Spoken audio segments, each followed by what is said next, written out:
Everybody. You know, we go all over the place, and you always have different pastors introducing you, and Brandon just stole more than any of them. He stole my whole first minute of telling you my name and everything, so thank you.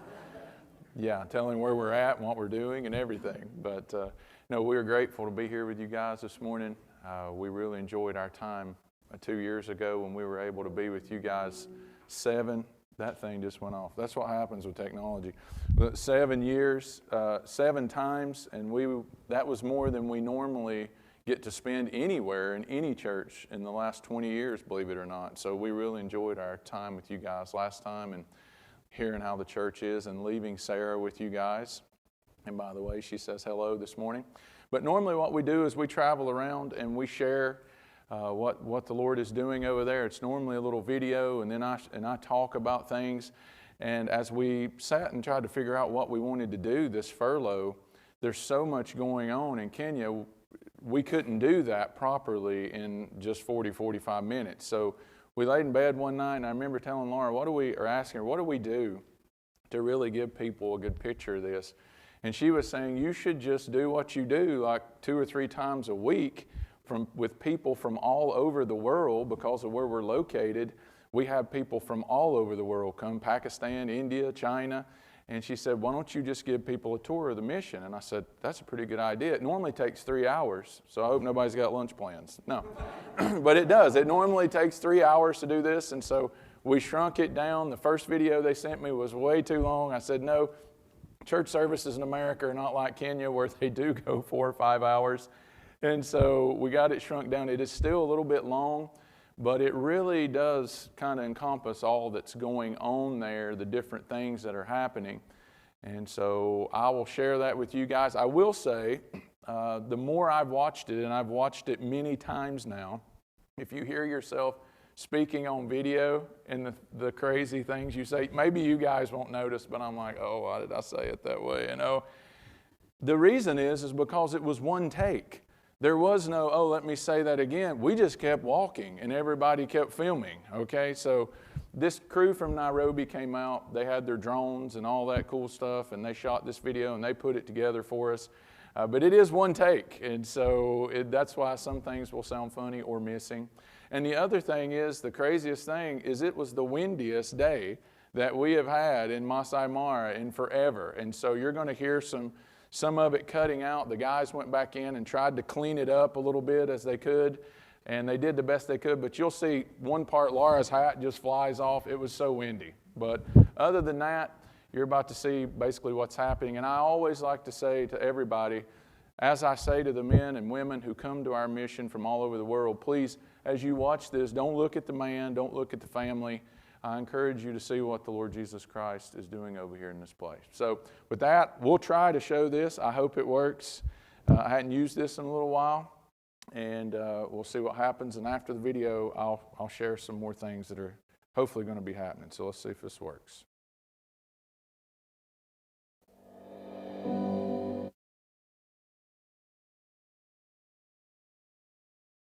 And I always like to tell people there's a lot of buildings and different things like that you see, but we did not go over there to start schools and start children's homes and everything else.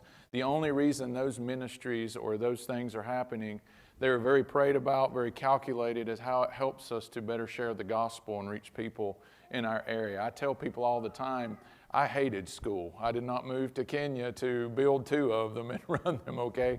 And so it has given us a tremendous opportunity to be able to invest the gospel into these kids. We have about 650 right now, and their parents that always come.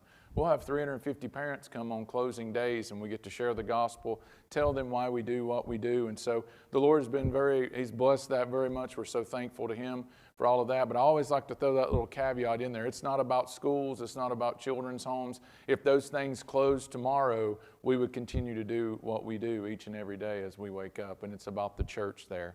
And so I always like to throw that out there. Life updates. I got 7 minutes, so I'm going to burn through these, okay? You guys remember Sarah B? She was here with you guys for a year. She loved you all greatly. Literally before I came in, she said, please tell them I miss them and hello for me. So I've done that. Do you receive that? Okay. And she got married in April. Thank you guys for sending out Pastor Brandon to do that. It was wonderful. We're so thankful that you guys were here for Sarah during that year, but also that you sent Brandon out. It meant so much to them. And there's Dan. I love to tell people, I never thought I would know my son-in-laws, okay? And I thought I would be FaceTiming or video and trying to get to know this guy across the world that my daughters fell in love with. And here's this young man that comes in. Amazing enough, Sarah actually led Dan to the Lord during Corona.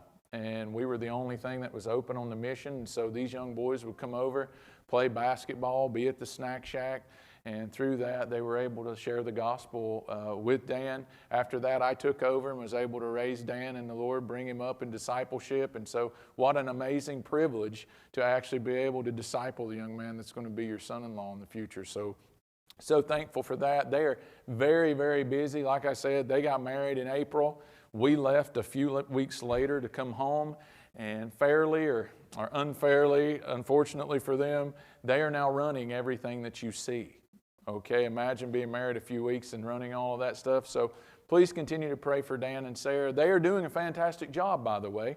And I think Sarah, she can talk to me like no one else. And I talk to her every day now. It's the end of the day for them when I wake up. And she tells me, well, Dad, you've messed this up. And this is why this is this way and this way. And I'll tell her, we'll fix it. And so she has fixed a lot of stuff. So pray for me that I don't go back and mess everything up that she's fixed, okay? And hopefully it will keep running smoothly. And we got Summer Brooks. She's here with us. She's out of school, getting ready to go back with us. We thought we were leaving her here with you for a year, this trip. And lo and behold, we're not leaving her here with you this year to be with you, because she is going to be getting married, Lord willing, to Mr. Skilder come June next year. Did I get those dates right? Okay. I messed them up last time in last church, last weekend. But I think they thought I was having a stroke or something. I messed all the dates up. But they're getting married, Lord willing, in June, and we look forward to that. The same situation. Skilder came with Dan to the mission. They were both led to the Lord by their future wives. And so it's just amazing. I'm so thankful that our kids love what the Lord is doing over here. They want to be a part of what the Lord is doing. They have come in now, and hopefully in the future, down the road, as they continue to grow in the Lord and their marriage, they will become a huge part of what's going on with us there. Savannah is not 18. She's our little smarty pants, and she graduated school early, and she's going to go back with us. I'm not ready to leave Savannah here for any amount of time, and I'm not ready for her to get married. But right before I spoke here, Laura said, don't say what you say at other churches. Don't say, young men, look away. She said, this is a good church. Young men, oh man, that's so embarrassing. Sorry. I had to do it. So she's a good sport. She takes it well. But she's going to be going back with us and being busy on the mission as well. Skylar, it's hard to believe. She's 16 years old. We have a 16-year-old in our house. Man, that's really crazy to say that every time I say it. But we're thankful for Skylar. She is not done with school. She's in 10th grade, and we love her to death. She got baptized this past year. It was a privilege that the Lord gave me as a pastor to be able to baptize my own daughter. So thankful for that and seeing her grow in the Lord. And here's Laura and I. We find ourselves in a crazy time of life. We could be grandparents soon, which is weird to say. From what I hear, it's the most amazing thing in the world. Some of you are already there, so you can let me know if that's true, because when that little person's crying, you just hand them back to mom and dad, and you can just love them, and they go on. But I hear some great things, but we love what the Lord has called us to do. We love where we're at over here doing it, and we're just so thankful to be a part of all that He is doing there. And our church, I love our church. Our church is growing.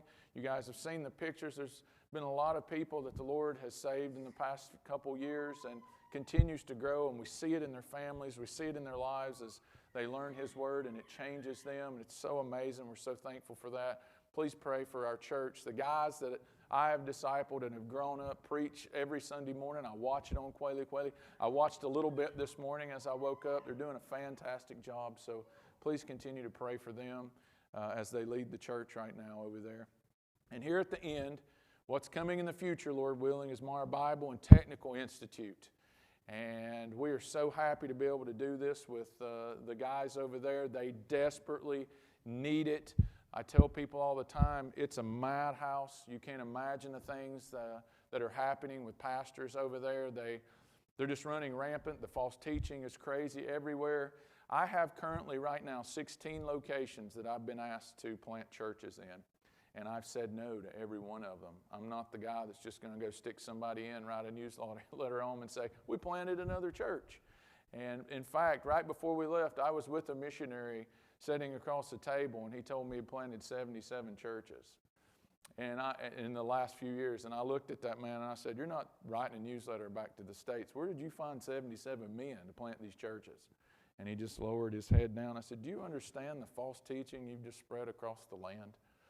And so we do not want to do that. We want to be able to put our mark on the man who is a man of character, who knows the Scriptures, and that's our problem. We have people who know the Scriptures, some of them, but they're just not men of character. And I think the Lord's brought us to a place on the mission where we can test that over a year's time. And Brandon's had a lot of input with me trying to get everything ready with all of that, but it's going to be 47 weeks, about 740 hours of Bible. That's the plan. Bible class we will be doing. I hope people will come over and help us do that. I don't know if you guys know any couple guys from here that will be able to come teach once a week every year, would you?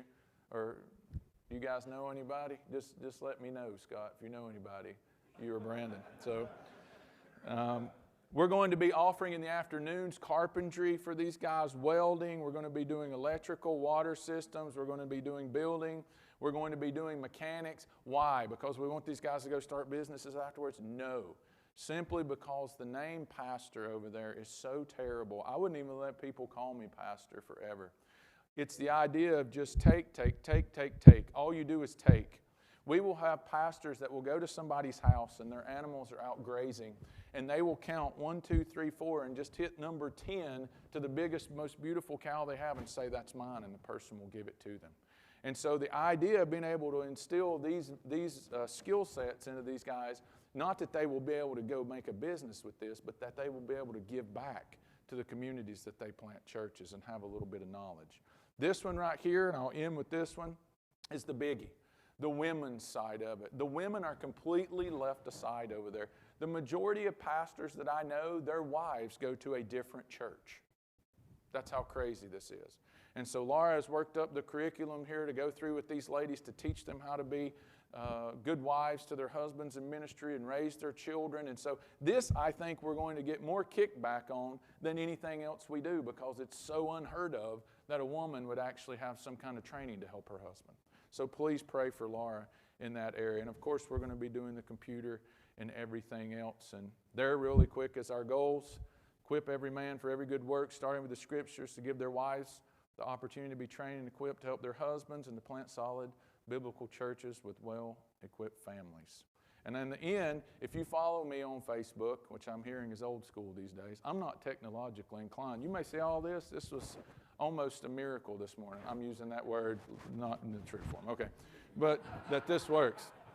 And so I lost my Facebook in September, October last year. For all the years of people who followed us, they've come up to me and said, Travis, you no longer update us anymore. And I say, no, I lost it. I lost Sawyer's in Kenya, I lost Straight Up Missions, and I lost mine, and we never got it back. This is really us now. If you want updates, that's really me. Please follow that side of it. But with that, I'm done. Thank you guys so much for letting me do that, and for your prayers, and for taking care of my daughter for that year. That means so much to us, and for sending your pastor over to do that. It was truly a blessing. So thank you guys.